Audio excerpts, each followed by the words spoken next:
is the Lions Unchained podcast, where the shackles of your mind are broken. There comes a time when we either embrace the truth or remain in darkness forever. The Lions Unchained podcast offers you the light of God's truth. The rest is up to you. Join Carl Joseph now for a powerful, life-changing word. Our discussion today will comprise of the dangers of Judaism. Now, I have to be careful here.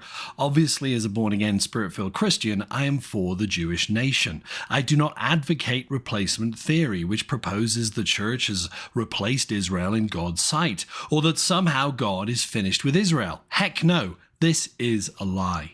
It is true that Israel has paid a heavy price, certainly, for rejecting Christ as Messiah, albeit God's attention will soon be front and center on Israel once more in the coming tribulation, also known as the time of Jacob's trouble. In due course, Israel will finally acknowledge the one whom they pierced. Sadly, they will have to endure God's wrath before they come to this realization.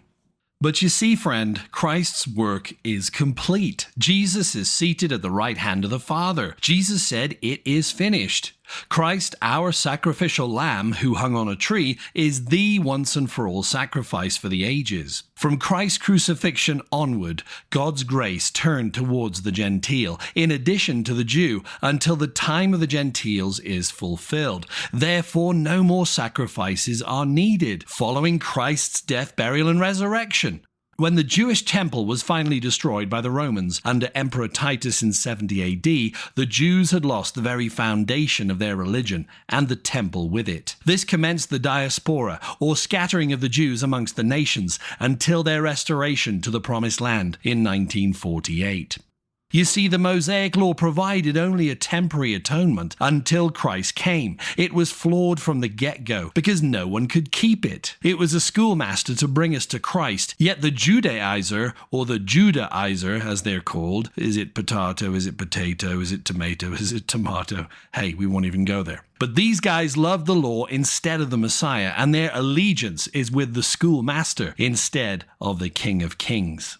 So let's go back to the beginning. God intended to bless all the nations of the world through Israel, and thank God he did. It was predicted in the oracles of God that a Messiah who is a descendant of King David would come to redeem mankind and reign over all the nations of the earth. This Messiah, of course, is Jesus Christ of Nazareth. From the beginning of time, God revealed that a sacrificial system, and eventually a once and for all sacrifice, in other words, the Lamb of God, was the only thing that could atone for sin.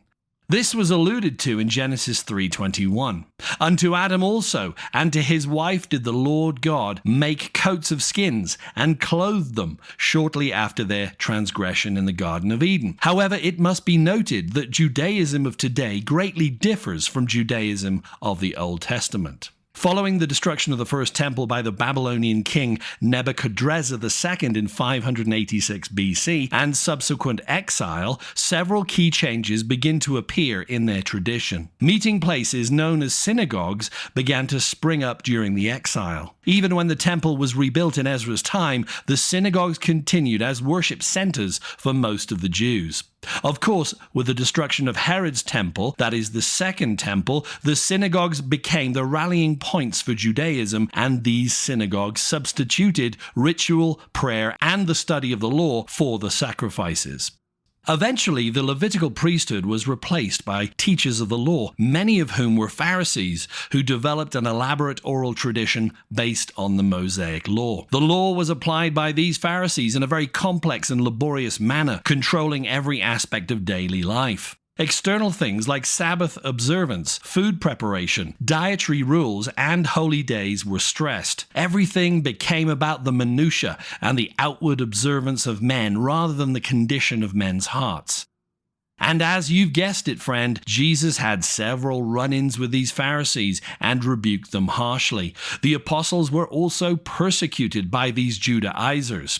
These Pharisees eventually became known as rabbis or teachers, primarily of the oral tradition, not necessarily the written Torah or Pentateuch. In about 200 AD, these oral traditions were finally written down in a document known as the Mishnah. This Mishnah was placed on par with God's written law or Torah as far as the Pharisees were concerned. Then detailed commentaries were written about the Mishnah, known as the Gemaras. The combination of the Mishnah and its commentary, also known as the Gemara, were published together and became known as the Talmud, of which there are two available: the Babylonian Talmud and the Jerusalem or Palestinian Talmud. This Talmud contains folklore, traditions, and scholarly teachings. Lest we forget, although these publications were not available at the time, Jesus was already witness to the attitude of these Pharisees and the traditions of men which they placed on par with God's law, saying, "You are making the word of God of no effect through your tradition, which you have delivered, and many such things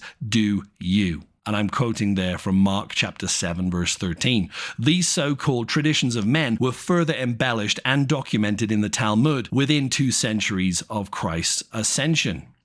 Now let's get into the theology of Judaism today and historically. When the Romans drove out the Palestinians in 135 AD, Judaism survived through the Jewish communities. Each community had a synagogue and a rabbi, also known as a teacher. Yet here is where the rubber meets the road. With the temple gone, synagogue teachers stressed the idea that every Jew had access to God on one condition: that they obeyed all the Mosaic law.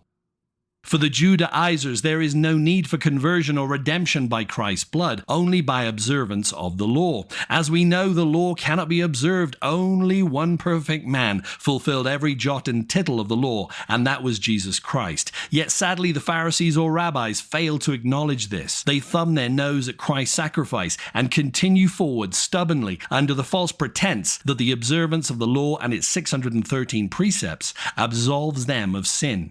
Judaism rejects the doctrine of original sin. For them, sin is an act, not a state. Thus, man has the capacity to live in accordance with the law, having no need for a savior. Consequently, many Jews are desirous of a messianic age, but are not eagerly awaiting the Messiah himself. To them, the Messiah is more of a political strategist or social deliverer rather than a savior from sins. And don't forget, friend, that our beloved Apostle Paul was once a Pharisee and persecuted heavily those who followed the way of Christ. And I'm quoting from Acts chapter 22, verses 3 through 5. Quote, "I am verily a Jew, born in Tarsus, a city in Cilicia, which is the province of Mersin in modern-day Turkey, yet brought up in this city at the feet of Gamaliel, and taught according to the perfect manner of the law of the fathers, and was zealous toward God, as ye all are this day. And I persecuted this way unto death, binding and delivering into prisons both men and women." Such was the devotion of Paul, killing folk in parlance with this oral tradition, and his subservience and desire to please his rabbi. But ironically, later Paul warned the Galatians of these bewitching Judaizers who sought to entice new converts from Christianity back under the law with the observance of festivals, Sabbaths, dietary laws, so on and so forth. Paul later rebuked the Apostle Peter in Antioch for not fellowshipping with the Gentiles in the presence of the circumcision or Judaizers. This narrative can be found in Galatians chapter 2, verses 11 through 13. To follow Judaism today is to completely ignore the teachings and monumental sacrifice of Christ our Savior and Lord. In fact, it is a complete denial of everything Christ achieved for us. Not only were there warnings in the Bible of the temple's forthcoming destruction, but the sophisticated and urbane Jewish historian Josephus offers further corroboration of the destruction of the temple and the futility of keeping the law following Christ's atonement. In his book, The War of the Jews, Book 6, Chapter 5, verses 3 through 4, Josephus lists 8 astounding signs sent by God to warn the Jews of their impending disaster. Ultimately, idolatry was their main issue, but within a mere 37 years, following their rejection of Christ as Messiah, the following words of Jesus would be fulfilled from Mark chapter 13, verse 2. "Do you see these great buildings? There will not be one stone left upon another that will not be thrown down."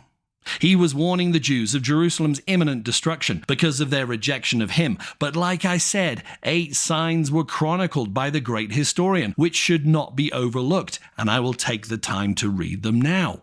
Number 1, a star stood over the city like a sword, and a comet which remained for a whole year. Number 2, at a feast of unleavened bread at 3 a.m. in the morning, a bright light, as bright as the midday sun, appeared around the altar and sanctuary, lasting for 1 hour. And number 3, perhaps the most bizarre sign of all, during the same feast, a cow brought for sacrifice gave birth to a lamb in the middle of the temple courts. Yes, friend, believe it or not, a cow gave birth to a lamb as an indication that only a lamb sacrifice will do. Number 4, at midnight, the east gate of the inner sanctuary flung open of its own accord. This solid bronze gate normally required 20 men to shut it, and it was fastened with iron bars secured by bolts. Friend, God was getting ready to leave the building, showing that his son was the only way. Number 5, shortly after the feast, before sunset, there appeared in the sky over the entire country chariots and regiments of soldiers racing through the clouds and surrounding the towns. These must have been angels, friend, don't you think? Number 6, at Pentecost, the priests, who were performing the normal inner temple ritual at night, heard a violent movement and loud crash, then a loud cry of many voices shouting, "Let us go hence." Number 7, 4 years before Jerusalem's war with Rome, Jesus, the son of Ananias, proclaimed doom for the city, especially during the feasts and from the temple. He spoke as one possessed, saying, "Woe unto Jerusalem! Woe unto Jerusalem!" He was later beaten by the authorities and killed during the Roman siege. Number 8, and finally, a prophecy was found in their scriptures that promised that there would come from their country a king to rule the entire world. Could this be the coming Antichrist, as they had already rejected Christ as Messiah? And there we have 8 signs, friend, leading up to the destruction of the Second Temple. Incidentally, Judaism also has its mystical and esoteric school known as the Kabbalah. I have researched this cult extensively, and if you wish to find out more about it, you can listen to episode 85 of our podcast repository on carljosephministries.com. Today, of course, Judaism is divided into 3 main branches: Orthodox, Reformed, and Conservative. I won't get into the ins and outs of each sect, albeit the Hasidic movement is the ultra-Orthodox form of Judaism and the most akin to the Pharisees of yesteryear. Because of the isolation and persecution of the Jewish people down the centuries, Judaism hasn't much changed as a religion. In a nutshell, today Judaism is an ethical system and way of life with a transcendent yet inaccessible God in the background. It is a works-based system, which it has in common with Catholicism. Judaism denies the sin nature, downplays man's need for redemption, and completely ignores the person and work of Jesus Christ, along with the many messianic prophecies found within the Old Testament, which were fulfilled in the New. Because of the difficulty in observing the law, many Jews are becoming increasingly secularized today. They realize no one can observe the demands of the Mosaic law and have become disillusioned because of this. If anyone really wants to know the true identity of the Messiah, it won't be hard for them to find out. The Old Testament is explicit. It tells of where the Messiah would be born, where he would be cut off, and the manner of his death. Isaiah chapter 53 warrants special mention and has much to say about the Jewish carpenter. Finally, friend, I want to make 2 things clear here. Firstly, any Jew does not need to abandon his heritage to become a Christian. A Jew from a Bible standpoint identifies himself as a descendant of Abraham. That's it. The great divide in the New Testament is between Christian and non-Christian, not Jew and Gentile. Christianity is not a religion for Gentiles. It is a religion for both Jew and Gentile. There are Gentile Christians and Hebrew Christians. Our heavenly destination has nothing to do with our earthly heritage. Secondly, there is a difference between Messianic Jews and the Hebrew roots movement. Messianic Jews are those of Jewish heritage who have placed their faith in Jesus Christ. They do not pretend to follow the Mosaic law in this dispensation of grace and place their trust in Christ's blood alone. Those who follow the Hebrew roots movement, however, believe Christians are obligated to follow extra-biblical rabbinic teachings or traditions. The HRM does not necessarily teach that one must observe the law as Judaism does, but at the very least an observance of Sabbaths, feast days, new moons, or certain dietary restrictions. The leaders of the HRM believe they are better Christians for doing so, and those who ignore their tenets are perhaps no Christians at all. This, friend, is a false teaching. But I say unto you, friend, beware, beware of anyone who seeks to entice you away from your liberty in Christ under the auspice of becoming a better Christian by following the traditions of men. I have an equation for you. Jesus plus nothing equals everything, yet Jesus plus something equals nothing. God is pleased with you as you are. We must not be bewitched into adding something to please God. He is pleased with Christ's sacrifice, and that is enough.